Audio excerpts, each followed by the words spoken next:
गोव्यापर्यंत येऊन ठेपलेला मान्सून अवघ्या काही तासांमध्ये कोकणामध्ये धडक देणार आहे। दरम्यान सिंधुदुर्ग आणि रत्नागिरीच्या किनारपट्टी भागाला रात्रभरापासून पावसाच्या हलक्या सरी सुरू आहेत।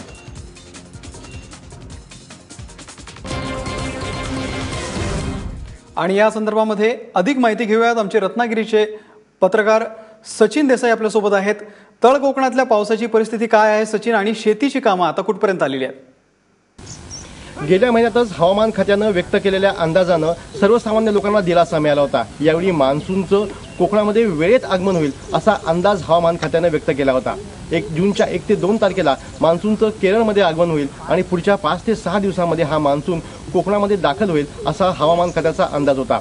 सर्वसाधारणतः मृग नक्षत्राच्या मुहूर्तावरतीच कोकणामध्ये मान्सूनचं आगमन होतं आणि कोकणातल्या शेतीच्या कामाला सुरुवात होते। मात्र गेल्या काही वर्षांमध्ये हा मृग नक्षत्राचा मुहूर्त चुकताना आपल्याला पाहायला मिळतोय। यावर्षीही पुन्हा तेच होतंय असं चित्र आता निर्माण झालंय। 31 मेला संपूर्ण कोकण किनारपट्टीमध्ये पूर्व मान्सूनच्या जोरदार सरी पडल्या। पावसानं अक्षरशः कोकण किनारपट्टीतल्या अनेक भागांना झोडपून काढलं होतं। मात्र 24 ते 48 तास पडलेल्या पावसानंतर हा पाऊस गायब झाला आणि आता मान्सूनची प्रतीक्षा केली जाते।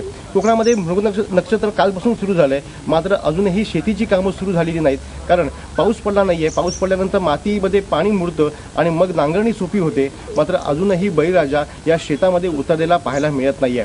हवामान खात्यानं आता पुढच्या काही तासांमध्ये हा मान्सून कोकणाच्या प्रवेशद्वारावर येईल असा अंदाज व्यक्त केलाय। मात्र तसं चित्र अजूनपर्यंत कोकणात कुठेच पाहायला मिळत नाहीये। काल सावंतवाडी असेल, कणकवली असेल, वेंगुर्ला असेल, इथं पूर्व मान्सूनच्या काही हलक्या सरी पडल्यात। रत्नागिरी शहरामध्ये आणि रत्नागिरी शहराच्या आजूबाजूच्या परिसरामध्येही काल रात्रभर काही ठिकाणी पावसाच्या सरी पडल्यात, मात्र त्या अगदीच तुरळक सरी होत्या। ज्या दमदारपणे मान्सूनचं कोकणामध्ये आगमन होतं तसं चित्र अजूनही कुठे पाहायला मिळत नाहीये।